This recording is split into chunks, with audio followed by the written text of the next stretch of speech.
গ্রামের নাম রূপনগর। যেমন তার নাম, তেমনি সুন্দর সেই গ্রাম, যেন প্রকৃতির আপন হাতে আঁকা এক ছবি। সবুজ ফসলের মাঠ, শান্ত নদী আর পাখির কলতানে মুখরিত এক স্নিগ্ধ পরিবেশ। এই রূপনগরের এক প্রান্তে ছিল একটি ছোট কিন্তু ছবির মতো সুন্দর বাড়ি। সেই বাড়ির বাসিন্দা ছিলেন শশীভূষণ বাবু। নামেই ভূষণ, কিন্তু তিনি সত্যিই ছিলেন গ্রামের এক সম্পদ, নিষ্ঠা, সরলতা আর সততার প্রতীক। বয়স হয়েছে প্রায় ৬০ পেরিয়েছে, মাথার চুল প্রায় সবটাই সাদা, মুখে বয়সের ছাপ স্পষ্ট, কিন্তু মনে ছিল এক স্নিগ্ধ সরলতা। স্ত্রীর মৃত্যুর পর তিনি একাই থাকতেন, আর তার সম্বল ছিল কিছু পৈতৃক জমিজমা বিক্রি করে ব্যাংকে রাখা বেশ মোটা অঙ্কের টাকা। গ্রামে তার মান সম্মান ছিল প্রবীণ হিসেবে, সবাই তাকে শ্রদ্ধা করত। একদিন রূপনগরে এল এক নতুন মুখ। তার নাম মালতী। বয়স সবে ২২ কি ২৩, যেন সাক্ষাৎ প্রতিমা। লম্বা কালো চুল, টানা টানা চোখ আর এক মায়াবী হাসি। মালতী তার দূর সম্পর্কের এক আত্মীয়ের বাড়িতে আশ্রয় নিয়েছিল, কারণ শহরে তার নাকি কেউ নেই। এক অসহায় মেয়ের করুণ গল্প শুনিয়েছিল সে। গ্রামের সবাই মালতীকে দেখে মুগ্ধ হল, কিন্তু শশীভূষণ বাবু যেন একটু বেশিই মুগ্ধ হলেন। তার নির্জন জীবনে মালতী যেন এক নতুন রঙের ছোঁয়া নিয়ে এল। মালতী প্রথম থেকেই শশীভূষণ বাবুর প্রতি বিশেষ মনোযোগ দিতে শুরু করল। কথায় কথায় তার বাড়িতে যাওয়া, টুকটাক সাহায্য করা আর সেই মিষ্টি হাসি, সব কিছুই শশীভূষণ বাবুর একাকী মনকে প্রবলভাবে নাড়া দিল। ছলনার জাল বিস্তার এবং শশীভূষণের পতন। একদিন বিকেলে শশীভূষণ বাবু দাওয়ায় বসে আছেন। মালতী এসে নরম স্বরে বলল, শশী কাকা, আমার একটা ছোট্ট উপকার করবেন। শশীভূষণ বাবু একটু চমকে উঠলেন। বললেন, বলো মা, কী উপকার? মালতী মুখটা করুণ করে বলল, আমার বাবা চিকিৎসার জন্য যে ধার করেছিলেন, পাওনাদাররা খুব চাপ দিচ্ছে।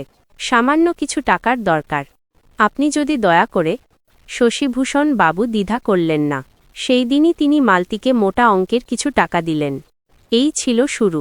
আসলে মালতীর উদ্দেশ্য ছিল সম্পূর্ণ ভিন্ন। সে শহরে এক ঝলমলে জীবন চাইত, আর সেই জীবনের চাবি ছিল শশীভূষণ বাবুর সঞ্চিত টাকা। টাকা পাওয়ার পর মালতী আরও ঘনিষ্ঠ হল। সে একদিন শশীভূষণ বাবুকে বলল, কাকা, আপনার মতো একজন ভালো মানুষকে আমি জীবনেও দেখিনি। আপনি শুধু টাকাই দেননি, আমার মনেরও জোর হয়েছেন। আমি চাই আপনি আর একা না থাকেন। শশীভূষণ বাবু, যিনি এতদিন একাকিত্বের অন্ধকারে ছিলেন, মালতীর এই কথায় যেন স্বর্গ হাতে পেলেন। তিনি মালতীর প্রেমে পড়লেন। মালতী তার অভিনয়কে আরও নিখুঁত করল।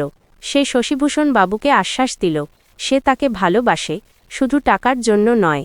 আপনারা যদি এই ধরনের শিক্ষণীয় ও আবেগপূর্ণ গল্প আরও শুনতে চান, তবে দয়া করে এখনই আমাদের চ্যানেলটি অবশ্যই সাবস্ক্রাইব করুন।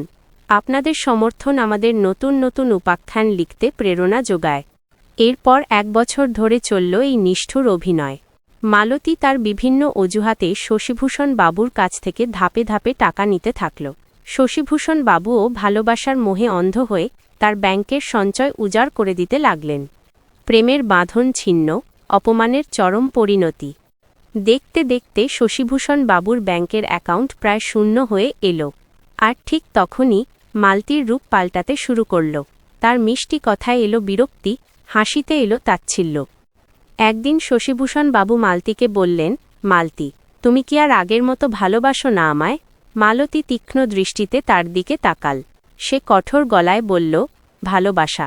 শশী কাকা, আপনি কি ভাবেন? আপনার মতো একজন বুড়োকে আমি সত্যি সত্যি ভালোবাসি? শশীভূষণ বাবু যেন আকাশ থেকে পড়লেন। মানে, তুমি এতদিন যা বললে, সব মিথ্যে? হ্যাঁ, সব মিথ্যে। মালতী এবার হাসল, কিন্তু সে হাসি ছিল ভয়ঙ্কর। আপনার কাছে টাকা ছিল, তাই আমি কাছে এসেছিলাম। আপনার সব টাকা আমার দরকার ছিল, আমি নিয়েছি। আর আপনার মতো একজন দুর্বল, অথর্ব বুড়োকে আর আমার এক মুহূর্তও দেখতে ভালো লাগে না। মালতীর এই চরম অপমানে শশীভূষণ বাবু পাথর হয়ে গেলেন। তিনি শুধু ফ্যালফ্যাল করে চেয়ে রইলেন। পরের দিন গ্রামে এক নাটক মঞ্চস্থ হল। মালতী উচ্চস্বরে কাঁদতে কাঁদতে গ্রামের মোড়লদের কাছে গেল। সে বলল, শশী কাকা আমাকে দিনের পর দিন বিরক্ত করতেন, কুপ্রস্তাব দিতেন। গ্রামের মানুষজন মালতীর চোখের জলে আর তার মায়াবী মুখের দিকে তাকিয়ে তার কথাই বিশ্বাস করল। গ্রামে দ্রুত এক বিচার সভা বসল। শশীভূষণ বাবু বারবার বললেন, আমি নির্দোষ, আমি তাকে ভালোবাসতাম, সে আমার সব টাকা নিয়েছে। কিন্তু মালতী তার শহুরে অভিনয় দিয়ে এমনভাবে সবার মন জয় করল যে কেউ তার কথা শুনল না। বিচারের শেষে মোড়লরা রায় দিল, শশীভূষণ বাবু গ্রামের শান্তি নষ্ট করেছেন, তিনি একজন কলঙ্ক, তাকে এক ঘরে করে দেওয়া হল। অপমানের জ্বালা সইতে না পেরে একদিন গভীর রাতে তিনি তার জন্মভূমি রূপনগর ছেড়ে নিরুদ্দেশ হলেন। এই মর্মান্তিক গল্পের পরিণতির আগে আরেকবার অনুরোধ, যদি এমন সত্য ও শিক্ষাভিত্তিক গল্প আপনাদের হৃদয় ছুঁয়ে যায়, তাহলে আমাদের চ্যানেলটি সাবস্ক্রাইব করতে ভুলবেন না। আপনার একটি সাবস্ক্রাইব আমাদের এই সাহিত্য যাত্রা সচল রাখবে। ছলনার চক্র, কর্মফলের প্রত্যাবর্তন। এরপর পেরিয়ে গেল প্রায় বছর দুয়েক। মালতী ততদিনে শশীভূষণ বাবুর টাকায় শহরে পাড়ি দিয়েছে। শহরে গিয়ে মালতী সেই প্রেমিককে তার সব টাকা দিল। কিন্তু মালতীর কপালে সুখ লেখা ছিল না। তার সেই শহুরে প্রেমিক ছিল এক ধূর্ত প্রতারক। টাকা হাতে পেয়েই সে মালতীকে ফেলে উধাও হয়ে গেল। মালতী তখন বুঝতে পারল, ছলনা করে সে যা অর্জন করেছিল, ছলনার পথেই তা হারিয়ে গেল। টাকা শেষ, প্রেমিক উধাও। শহরের ঝলমলে আলো তার কাছে তখন মৃত্যুপুরী। মালতী ধীরে ধীরে দিশেহারা হতে শুরু করল।